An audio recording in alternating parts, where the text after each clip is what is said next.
Well, I have a question regarding a relationship with my youngest of three sons. I was Yeah. in an abusive marriage for 27 years, then divorced, and it was an angry house. It was very dysfunctional, of course. Is that what you Um, mean by and abuse? That your husband was angry? Is oh, that my husband was verbally and physically and physically? emotionally, spiritually. Yeah, yeah, Physically. he was. That's really Hmm. ugh. Okay. So it was kind of the And how full old are gamut. your But sons? How old are your sons now? they are the one well, they're 40 and 37 and 35, Okay. and So this is the they're youngest. So big old boys. These are yes, adults. yes, All yes, right. they are, Oh, and because I've struggled mostly with the youngest one, um, because there was probably more abuse from his father, and um, I don't know. It just so we struggled in our relationship because of both our hurts, pains, feelings of rejection, and being triggered. But in the last 5 years, I thought things were good, and I just didn't have difficulties, and I'd worked really hard at developing the relationship and thought it was going well oh, cool. until a conversation turned really ugly, and um, it it caught me off guard, and I felt like I was standing in front of my ex-husband. And it was horrible. It was over the phone, and it lasted a very, very, very long time. You felt And the like ending words, you felt like you were talking to your son, you felt like you were talking to your ex-husband again? Is that what you said? yes, this Okay. this craziness, the crazy making, Yeah. confusion, and I I would we would be talking, and I would be told that I wasn't doing conversation the right way, communication, and I got so confused. I it was just very, very confusing. But at the end, it ended very, very angrily by him, saying he never Okay. wanted to talk to me again. Wow. And so since yeah, yeah, it was really awful. It was very Is there awful. any way to put in a sentence what was so offensive that you did that he would never want to talk to you again? Um, because at the very end, when he said, we love you, um, so can we just be, I don't remember how exactly it was worded, can we just be okay, and let things be great? And I just said, okay.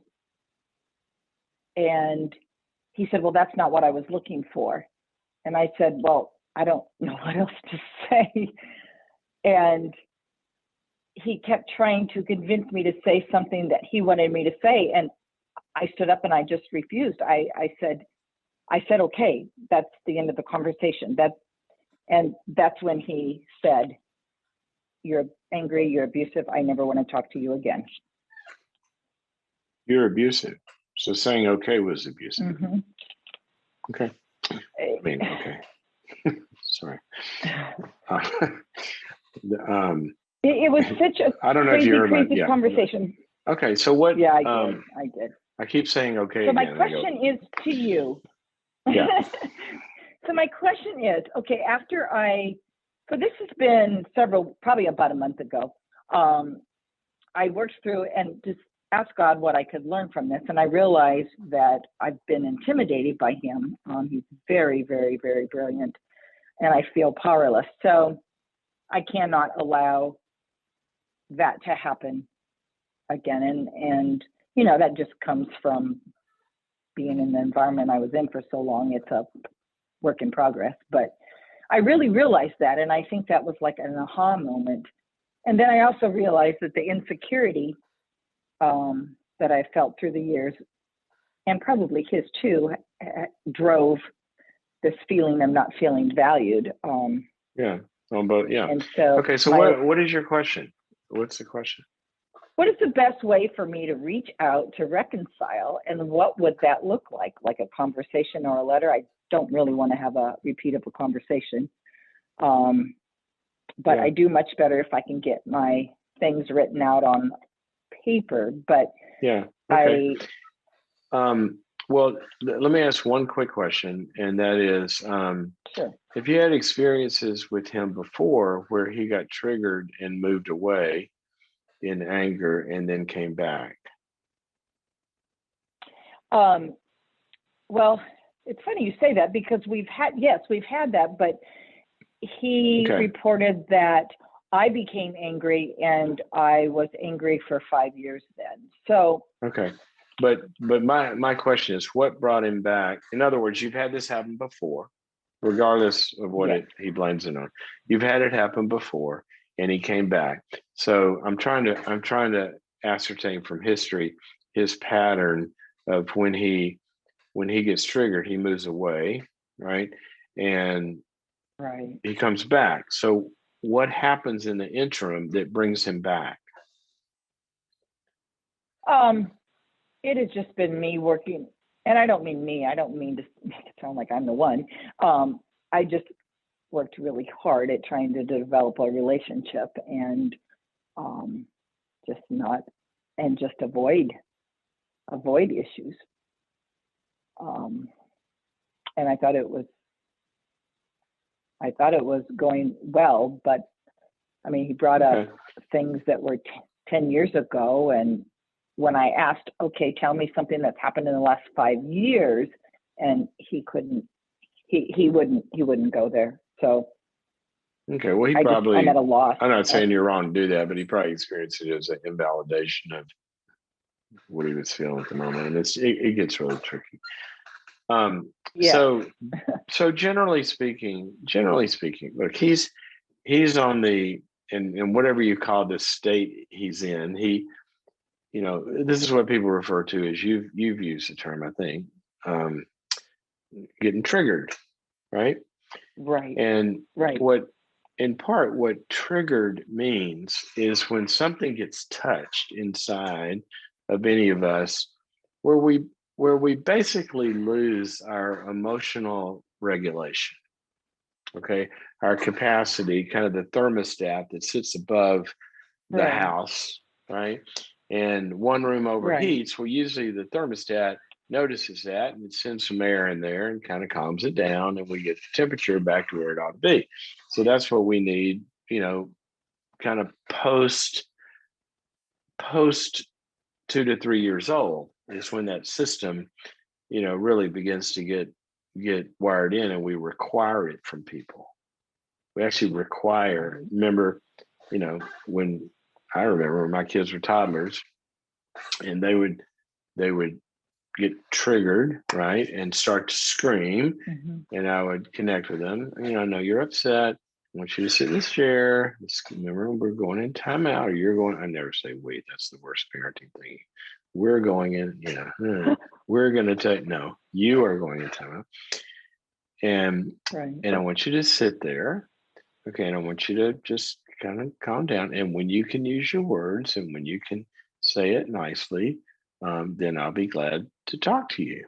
Okay, what we're teaching them early on is it's not okay to act out your emotional dysregulation. You've got to learn to bring the other parts of yourself to the party, which are that we love each other, and there's a future, and there's understanding and meaning, and we have choices, and all of that, and we require that from early on. All right. So what happens is when people get traumatized, they regress, or that part of them gets triggered. It's not really a regression, but it can be. That part again overwhelms them, and they lose all those other capacities. So your role, this is back to your question, your role and your strategy becomes, how do I help him emotionally regulate back into the other parts of himself? Because he does have parts of himself that love mom. He's got parts of himself that want to be connected to mom. He's got parts of himself that kind of understand that both of you, went through this war zone together, all of that. So I would encourage you to see yourself as sort of like, um, it's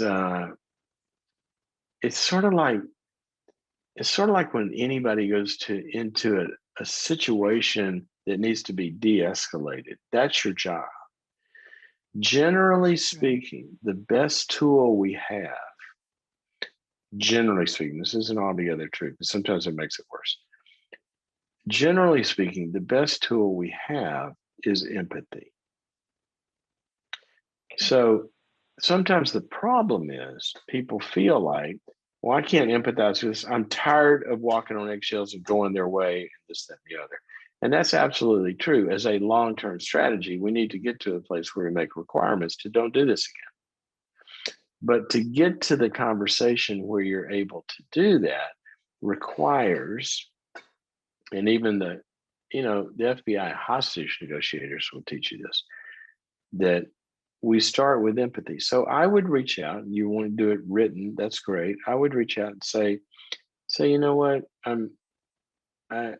I hear you and understand that I hurt you in some way, and it probably even brought up a lot of pain that we both know, we've had and all of that. And I'm just, I'm sorry that, and I'm not quite exactly sure how it happened, but I'm sorry that it happened. I'm sorry that you feel this way.